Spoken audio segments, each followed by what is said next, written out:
بارك على محمد وعلى آل محمد. اللهم انفعنا بما علمتنا وعلمنا ما ينفعنا وزدنا علما وبارك لنا في علمنا وارزقنا الإخلاص في القول والعمل كاملا ونسألك اللهم علما نافعا لا ينسى وتوفيقا دائما وصحة ويقينا آمين يا رب العالمين. Alhamdulillah kaum muslimin rahimakumullah, kita sudah masuk pada malam 28 Ramadan. Mudah-mudahan apa yang sudah kita lakukan dan yang akan kita lakukan semuanya diterima oleh Allah Subhanahu wa taala sebagai amal saleh. Amin ya rabbal alamin. Kemudian kita lanjutkan pengajian fiqh siyam karya Al-Imam Al-Baghawi rahimahullah taala, dan kita sudah sampai pada bab ma yustahabbu ayyuftir alaih. Bab sesuatu yang disunahkan supaya kita memulai buka puasa dengannya. Hadis 41, wa an Anas bin Malik radhiyallahu anhu qala, karena adalah kebiasaan Nabi sallallahu alaihi wasallam yuftiru, beliau memulai buka puasa qabla ayyusalliya, sebelum salat maghrib, ala rutabatin, dengan memakan beberapa butir kurma rutab. Fa illam takun rutabatun, kalau tidak ada kurma rutab, fatumairatun, maka kurma kering. Fa illam yakun tumairatun, kalau tidak ada kurma kering, hasawatin, beliau pun meneguh beberapa teguh, mimma'in, dari air. Hadis ini gharib, derajatnya sahih. Kaum muslimin rahimani wa rahimakumullah, hadis ini menunjukkan dua hal. Yang pertama, bahwa memulai buka puasa itu disunahkan dengan rutab. Rutab itu adalah kurma basah, kurma yang masih hijau. Kalau dipetik dari pohonnya itu berbunyi tak. Nah, itu kurma rutab. Di Indonesia ada, tapi harganya cukup mahal. Maka kalau tidak punya kurma rutab, kita mulai dengan tumairat, kurma kering. Kurma kering itu yang biasa kita makan ketika buka puasa seperti biasanya. Itu namanya kurma kering, yang warnanya sudah coklat karena sudah dikeringkan. Kalau tidak ada kurma kering, maka air. Yang dimaksud air di sini adalah air putih. Istilahnya ma'ul qoroh, air putih. Maka bukan air teh, bukan air kolak dan sejenisnya. Kalau air putih juga tidak ada, nah baru kita mengambil buah yang manis. Kenapa disamakan dengan kurma? Kurma adalah buah dan kurma itu rasanya manis. Maka yang bisa dikiaskan dengan kurma adalah buah yang manis. Maka berarti urutannya 4 ya. Rutab, kurma kering, air putih, buah yang manis. Kemudian yang kedua, hadis ini menunjukkan bahwa Nabi Shallallahu Alaihi Wasallam sebelum sholat maghrib itu buka puasa kecil, rutabat, makan beberapa kurma saja, tidak makan nasi, tidak makan gandum. Maka yang paling bagus memang sebaiknya buka puasa itu sebelum maghrib buka puasa kecil, habis itu sholat maghrib, baru habis itu buka puasa besar, makan nasi. Tapi kalau kondisinya sudah disiapkan kerdus-kerdus nasi ini, ya nasi kerdus ini, maka tidak sebagusnya kalau kita sholat maghrib dulu, karena kita akan memikirkan apa isinya nasinya ini, ya, lauknya apa, malah sholatnya tidak khusyuk. Kalau sudah disiapkan ya kita makan dulu. Seandainya nasi kerdus ini masih disimpan, nah, maka kita makan buka puasa kecil dulu. Kurma sama air minum, sudah selesai qomat, sholat maghrib. Habis itu baru kemudian nasi kotaknya dibagi. Seperti di sebagian masjid kan begitu. Nah itu bagus. Lebih bagus daripada yang kita lakukan seperti ini. Tapi yang kita lakukan seperti ini juga tidak masalah, tidak berdosa, tidak apa-apa. Tapi kalau mau yang paling bagus adalah buka puasa kecil, kemudian segera qomat, kemudian nasi kotaknya baru selesai sholat. Kaum muslimin rahimani wa rahimakumullah, hadis ini mengatakan tumairatun, Nabi memakan beberapa butir kurma. Berapa butir ini tidak disebutkan. Apakah ganjil, apakah genap, tidak disebutkan. Karena itu menurut Syekh Utsaimin tidak perlu kita usahakan untuk ganjil. Tidak perlu harus 3, harus 5, harus 7 butir kurma. Adapun hadis yang mengatakan bahwa Nabi buka puasa dengan jumlah kurma yang ganjil, maka hadisnya dhaif menurut Syekh Utsaimin rahimahullah taala. Tapi saya katakan bahwa jujur saja ini masalah khilafiyah. Sehingga kalau di antara kita sudah terbiasa membiasakan buka puasa itu dengan 3 butir kurma. Kalau tidak maka 5 kurma. Diusahakan ganjil, tidak ada masalah. Itu juga ada hadisnya, diriwayatkan oleh Imam Tirmidzi, dan kata Imam Tirmidzi hadisnya derajatnya hasan sehingga bisa diamalkan. Hadis 42. Wa an Salman bin Amir ad-Dabbi, an Nabi sallallahu alaihi wasallam qala: Man wajada tamra, barang siapa yang mendapati kurma kering, falyuftir alaih, hendaklah mulai buka puasa dengannya. Wa man lam yajid tamra, siapa yang tidak mendapati kurma kering, falyuftir alal ma, hendaklah buka puasa dengan air putih. Fa innal ma tahur, karena air putih itu mensucikan. Hadis ini derajatnya sahih. Hadis ini semakna dengan hadis sebelumnya, hanya bedanya di sini disebutkan hikmahnya. Kenapa kok kita disuruh memulai dengan air putih? Kata Nabi, tohur, karena membersihkan. Jadi perut kita kan kosong ini, 1 hari puasa. Nah, paling bagus digelontori air putih, membersihkan. Setelah bersih, begitu baru kemudian diisi yang lain. Maka nanti akan dicerna secara sempurna. Itu adalah manfaat atau hikmah memulai dengan air putih. Sekarang apa hikmahnya memulai dengan kurma? Tidak disebutkan oleh Nabi SAW. Tapi para ahli gizi mengatakan bahwasanya orang puasa itu anggota tubuhnya jadi melemah. Matanya, penglihatannya jadi tidak tajam lagi. Jadi lemes, jadi lemah. Nah, supaya pulih lagi kekuatan melihatnya mata ini, maka paling bagus dimulai dengan kurma. Kurma mengandung manis yang menyebabkan munculnya kekuatan mata tersebut. Karena itulah kalau kurma tidak ada, bisa diganti dengan buah yang manis seperti yang sudah saya jelaskan tadi. Fungsinya sama, yaitu apa? Menimbulkan kekuatan yang telah pudar gara-gara kita melakukan puasa Ramadan ini. Kita lanjutkan bab niyatis shaum minal lail, bab meniatkan puasa sejak di malam hari. Hadis 43 an Salim bin Abdullah bin Umar an abihi an Hafsah zaujin Nabi sallallahu alaihi wasallam annahu qala man lam yujmi, siapa yang belum niat puasa qabla al-fajri, sebelum waktu subuh masuk, fala siyamalah, maka tidak ada puasa baginya, alias puasanya tidak sah.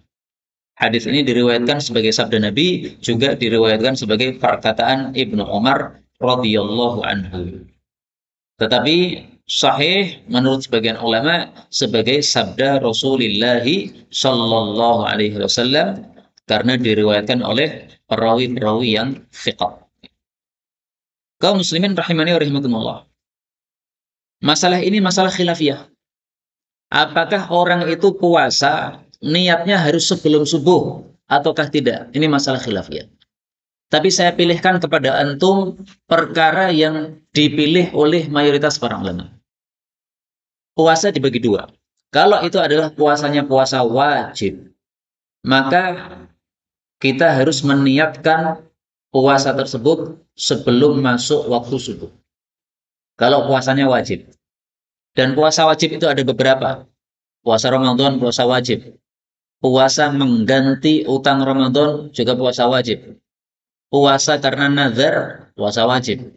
Puasa karena kafarah, puasa wajib. Maka semua puasa yang sifatnya wajib, hukumnya itu wajib niatnya adalah sebelum masuk waktu subuh. Kalau setelah masuk waktu subuh baru niat puasa, maka puasanya tidak sah. Itu menurut mayoritas para ulama.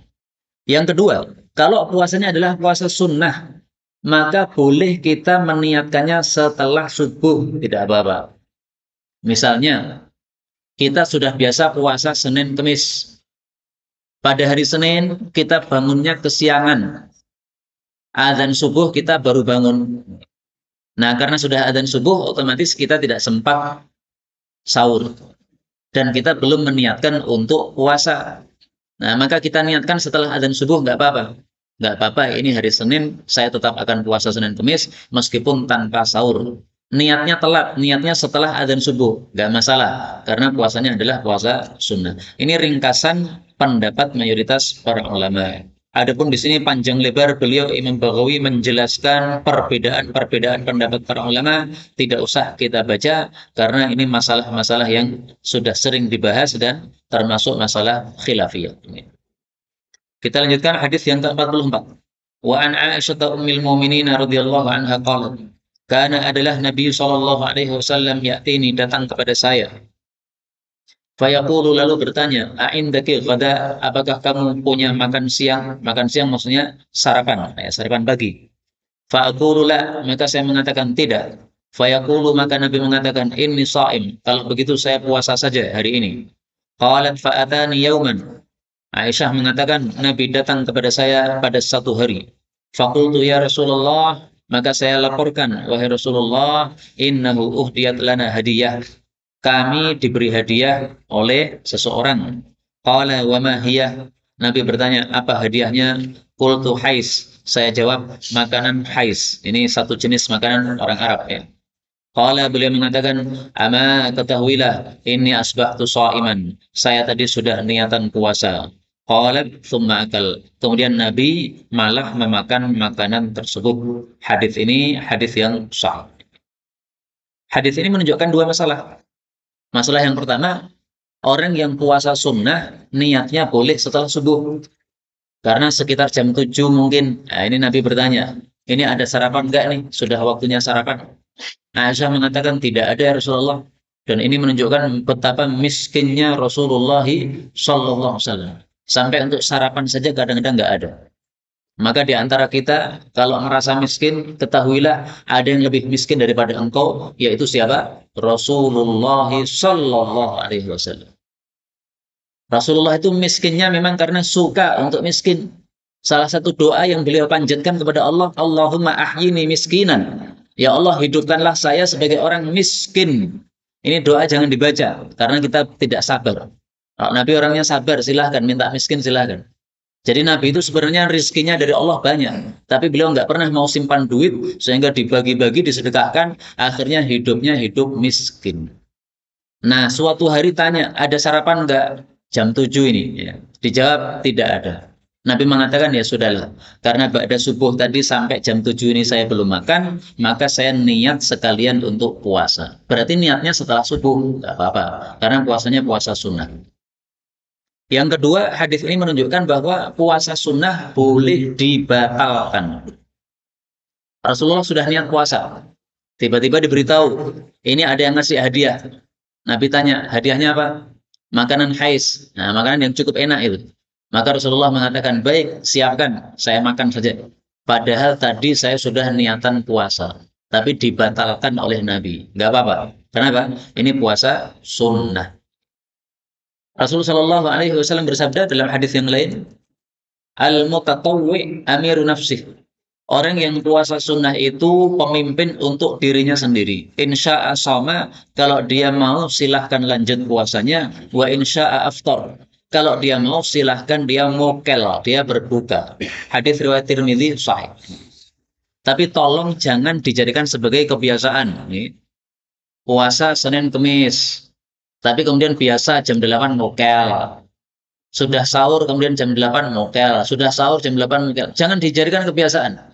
Sesekali nggak apa-apa ketika ada sebabnya seperti ini. Dikasih hadiah, akhirnya mokel. Karena biasanya tidak ada makanan, ini kok ada makanan. Ya ini kan wajar. Diundang untuk walimah. Nah, ini kan tidak setiap hari diundang walimah.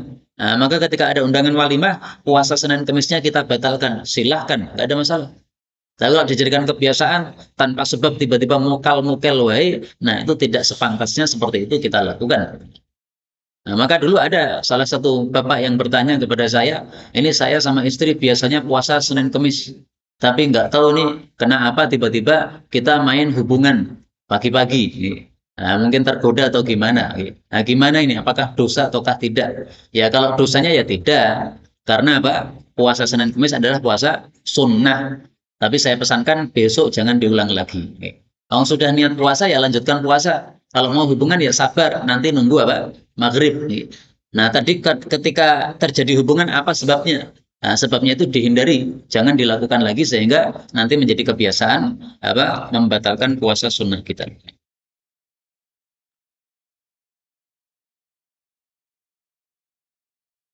Kemudian bab berikutnya bab tangzihis shaum, bab membersihkan puasa anil rafath dari perkataan mesum wa qauli zur dan perkataan yang batil atau perkataan dusta. Hadis 45 qala Nabi sallallahu alaihi wasallam, "Idza kana ahadukum sha'iman," kalau seseorang sedang berpuasa, fala yarfuth, jangan berkata mesum, wala yajhal, jangan berbuat bodoh. Jadi suami istri jangan berkata mesum selama masih puasa. Ditahan. Nanti kalau sudah maghrib, adzan maghrib berkumandang, nah silahkan suami istri berkata mesum, nggak ada masalah. Tapi selama masih puasa tidak sepantasnya. Kenapa? Puasa ini ibadah kepada Allah. Nah, ibadah kepada Allah ya jangan dicampuri dengan apa? Kenikmatan-kenikmatan dunia seperti itu. Sama dengan orang haji. Orang haji kan tidak boleh menutup kepalanya dengan peci kan? Tidak boleh pakai baju yang bagus seperti ini. Bajunya cuma 2 helai kain yang tidak berjahit. Kemudian tidak boleh pakai apa? Sepatu. Bolehnya pakai sandal.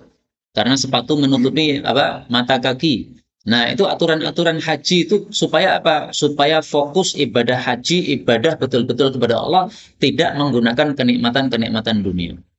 Bahkan parfum pun juga dilarang selama masih ibadah haji ketika masih melakukan ihram. Karena parfum termasuk kenikmatan-kenikmatan dunia. Nah, demikian juga puasa. Ini termasuk ibadah puasa. Apa termasuk ibadah tidak sepantasnya dicampuri dengan perkataan mesum dan sejenisnya. Adapun yang dimaksud perkataan perbuatan bodoh itu adalah segala perbuatan yang tidak diizinkan di dalam syariat. Baik itu perbuatan maksiat, itu termasuk perbuatan bodoh. Demikian juga perbuatan-perbuatan yang menyerempet-nyerempet kepada keinginan setan. Misalnya bertengkar sesama muslim. Nah, ini perbuatan bodoh karena itu menuruti keinginan setan. Jangan berkata, jangan apa? Berbuat bodoh pada saat puasa. Hadis 46 an Abi Hurairah radhiyallahu anhu qala qala Rasulullah sallallahu alaihi wasallam, "Man lam yada' qaula zur," siapa yang tidak meninggalkan perkataan batil, wal amal bih, tidak meninggalkan amalan yang batil, falaysa lillahi azza wa jalla hajah, maka Allah tidak punya perlu ayyada'a ta'aman wa syarabah, kepada puasa dia yang dia meninggalkan makan dan minumnya tersebut. Hadis ini derajatnya sahih, diriwayatkan oleh Imam Bukhari dan yang lain-lain. Kaum muslimin rahimani wa rahimakumullah, hadis ini menunjukkan bahwa orang yang puasa tapi masih melakukan perbuatan batil atau mengucapkan perkataan batil, maka puasanya ditolak oleh Allah. Ditolak itu maksudnya tidak ada pahalanya. Kalaupun ada pahalanya, pahalanya sedikit jadi berkurang. Jadi yang dimaksud Allah tidak perlu, falaisa lillahi hajah, Allah tidak perlu kepada puasa dia itu maksudnya tidak dikasih pahala. Atau dikasih pahala tapi kecil, sedikit. Jadi ini bukan berarti puasanya batal, bukan. Memang sebagian ulama mengatakan siapa yang menggunjing, siapa yang berdusta ketika puasa, puasanya batal. Ini tapi pendapat ini tidak kuat. Imam Ahmad pernah ditanya, wahai Imam Ahmad, kalau kita sedang puasa kemudian kita menggunjing orang, apakah kita wajib mengulangi puasa kita di hari yang lain? Alias apakah puasa kita batal? Maka beliau mengatakan, kalau hal itu membatalkan puasa, maka semua kita wajib mengulangi puasa Ramadan kita masing-masing. Karena namanya manusia, seringkali ngobrol ngalor ngidul, akhirnya menggunjing orang, nyebutkan orang, lupa kalau dia sedang puasa. Akhirnya puasanya jadi berkurang pahalanya. Nah, ini kalau puasanya batal, repot kita. Harus ngulangi puasa terus. Setiap kali apa? Menggunjing orang. Nah, karena itu ringkasnya perbuatan menggunjing orang itu memang haram, termasuk dosa yang tidak kecil, tidak sepele, tapi tidak membatalkan puasa, hanya membatalkan pahala puasa saja. Hadis 47. An Abi Hurairah radhiyallahu anhu qala qala Rasulullah sallallahu alaihi wasallam, "Rubba sha'im," betapa banyak orang puasa, hadduhu min siyamih, bagiannya dari puasa dia hanyalah al-ju'u wal 'atash, lapar sama haus. Wa rubba qa'imin, betapa banyak orang yang tahajud, yang qiyamul lail, yang tarawih, hadzuhu min qiyamih, bagian dia dari tahajudnya hanyalah as-sahar, begadang saja. Maksudnya apa? Tidak dapat pahala. Jadi maksudnya betapa banyak orang puasa nggak dapat pahala. Betapa banyak orang tahajud nggak dapat pahala. Puasa hanya dapat lapar dan haus saja. Pahala nggak ada. Kenapa? Gara-gara tadi. Puasa malah berbuat yang batil. Puasa malah mengatakan yang batil. Puasa malah menipu orang. Puasa malah menuduh orang. Puasa malah menggunjing orang. Hati-hati nih. Meskipun menuduh orangnya, mulut kita menentang. Tapi kita share lewat WA, isinya tuduhan kepada seseorang. Sama saja, itu sama dengan kamu berkata yang batil seperti itu. Menyebabkan pahalamu nol, puasanya tidak ada pahalanya. Bagianmu dari puasa hanyalah lapar, haus, rotil. Pahala nggak ada. Jadi masih dapat manfaat nggak orang kayak gitu? Ya masih dapat manfaat. Karena dengan sebab kita berpuasa, lapar, itu menyebabkan penyempitan aliran setan. Kalau orang itu kenyang, nah, maka aliran setan dalam tubuhnya itu longgar. Tapi ketika dia puasa, lapar, alirannya sempit. Nah, jadi masih ada manfaat. Dia mendapatkan manfaat dari puasanya. Tapi pahala nol, nggak ada pahalanya. Nah, ini bahaya seperti ini. Karena itu hendaklah kita ketika puasa, ketika tahajud, kita lakukan sesuai dengan ajaran Rasulullah Shallallahu Alaihi Wasallam. Jangan melanggar aturan, karena kalau melanggar aturan menyebabkan puasa kita jadi tidak bernilai.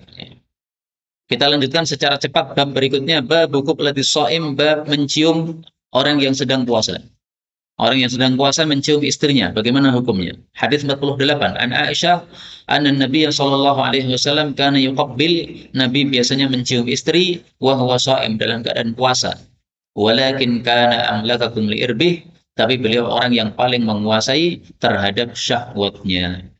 Hadis ini menunjukkan orang puasa boleh mencium istri, tidak membatalkan puasa. Dengan syarat dia mampu menguasai syahwat. Kalau tidak mampu menguasai syahwat, tidak boleh mencium istri. Misalnya, seseorang mencium istri, akhirnya lanjut menjadi hubungan intim. Orang seperti itu tidak boleh mencium. Misalnya lagi, orang mencium istri yakin, kalau saya cium pasti keluar mani. Tidak boleh dia mencium. Misalnya lagi, orang mencium istri, dia yakin, kalau saya cium pasti keluar madhi. Itu kebiasaan saya, misalnya. Maka tidak boleh dia mencium. Keluar mani, tidak boleh. Keluar madhi, tidak boleh. Tapi kalau kita tidak biasa keluar mani dan keluar madhi gara-gara mencium, silahkan mencium, gak ada masalah. Yang penting menguasai diri, jangan sampai puasanya batal gara-gara mencium kemudian berlanjut kepada yang lain. 49 an Aisyah radhiyallahu anha qalat, kana Rasulullah sallallahu alaihi wasallam yuqabbil, Nabi mencium istri, wa yubashir, menyentuh kulitnya istri dengan syahwat, ya. Wa huwa shaim, dalam keadaan puasa. Wa kana amlakakum li irbih, tapi beliau orang yang paling bisa menguasai syahwatnya. Ini hadis sama dengan sebelumnya, hanya bedanya ada tambahan yubashir, ya, menyentuh istri. Kalau tadi hanya yuqabbil, mencium istri. Maka ini hadisnya dihapus saja, sudah cukup. Hadis yang ke-50, wa Aisyah zaujin Nabi sallallahu alaihi wasallam annaha kanat taqul, in kana, sungguh adalah Rasulullah sallallahu alaihi wasallam la yuqabbil ba'da nisa'ih, mencium sebagian istrinya, wa huwa shaim, dalam keadaan puasa. Thumma qadhak, kemudian Aisyah tersenyum. Kata-kata Aisyah tersenyum ini maksudnya adalah Aisyah tersenyum karena dia menceritakan tentang dirinya sendiri. Dia akan mengatakan, Rasulullah itu ketika puasa mencium sebagian istrinya. Nah, dalam hatinya dia mengatakan, sebagian istrinya itu maksudnya ya saya ini. Tapi karena dia malu mengatakan mencium saya, maka dia mengatakan mencium sebagian istrinya. Nah, ini muridnya Aisyah adalah keponakannya Aisyah sendiri, namanya Urwah. Ketika melihat bibinya kok tersenyum, maka dia paham, oh ini mesti yang dicium kamu. Karena malu maka dia apa? tidak menyebutkan bahwa dirinya lah yang dicium oleh Rasulullah Shallallahu Alaihi Wasallam. Tapi saya jujur, gitu, mencium istri itu termasuk masalah khilafiyah. Sebagian ulama membolehkan, sebagian ulama tidak membolehkan. Sebagian lagi membolehkan untuk orang yang sudah tua, adapun yang masih muda tidak diperbolehkan.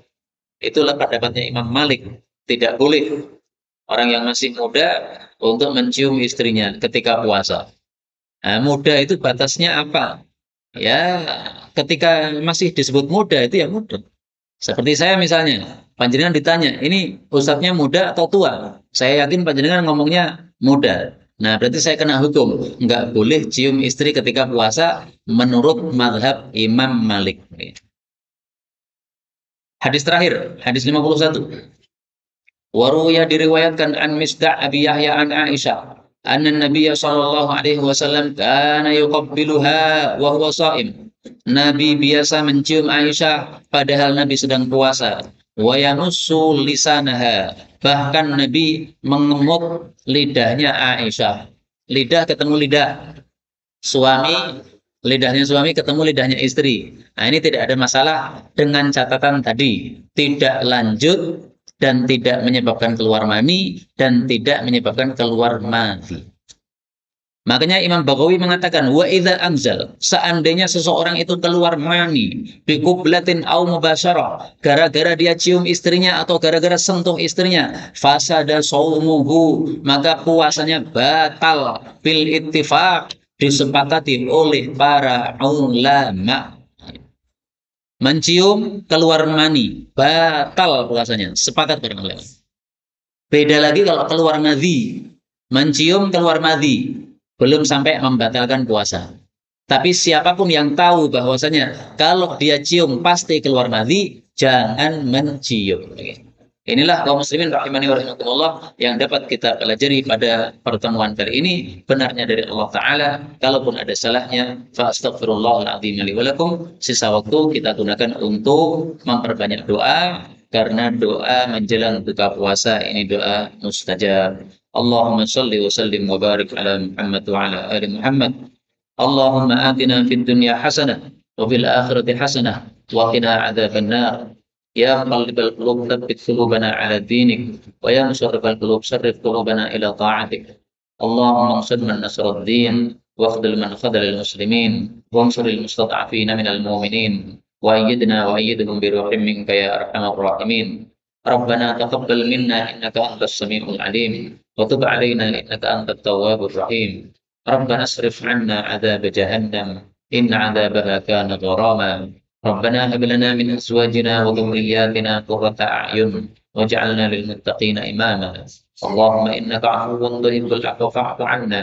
اللهم إنك عفو تحب العفو فاعف عنا. اللهم إنك عفو تحب العفو فاعف عنا. اللهم اهدنا فيمن هديت وعافنا فيمن عافيت وتولنا فيمن توليت وبارك لنا فيما أعطيت وقنا شر ما قضيت. اللهم اقسم لنا من خشيتك ما تحول بيننا وبين معصيتك ومن طاعتك ما تبلغنا به جنتك ومن اليقين ما تهون به علينا مصائب الدنيا. اللهم متعنا بأسماعنا وأبصارنا وقواتنا ما أحييتنا واجعله الوارث منا واجعل ثأرنا على من ظلمنا وانصرنا على من عادانا ولا تجعل مصيبتنا في ديننا ولا تجعل الدنيا أكبر همنا ولا مبلغ علمنا ولا تسلط علينا من لا يرحمنا. اللهم إنا نعوذ بك من علم لا ينفع ومن قلب لا يخشع ومن نفس لا تشبع ومن دعاء لا يسمع. اللهم إنا نعوذ بك من هؤلاء الأربع. اللهم إنا نسألك الجنة وما قرب إليها من قول أو عمل ونعوذ بك من النار وما قرب إليها من قول أو عمل. اللهم إنا نسألك رضاك والجنة. اللهم إنا نسألك رضوانك والجنة. اللهم إنا نسألك رضاك والجنة. اللهم إنا نسألك الخير كله ونعوذ بك من الشر كله. وصلى الله وسلم وبارك على Nabi Muhammad walhamdulillahi rabbil alamin. Silakan makan ya, sudah didengar azan.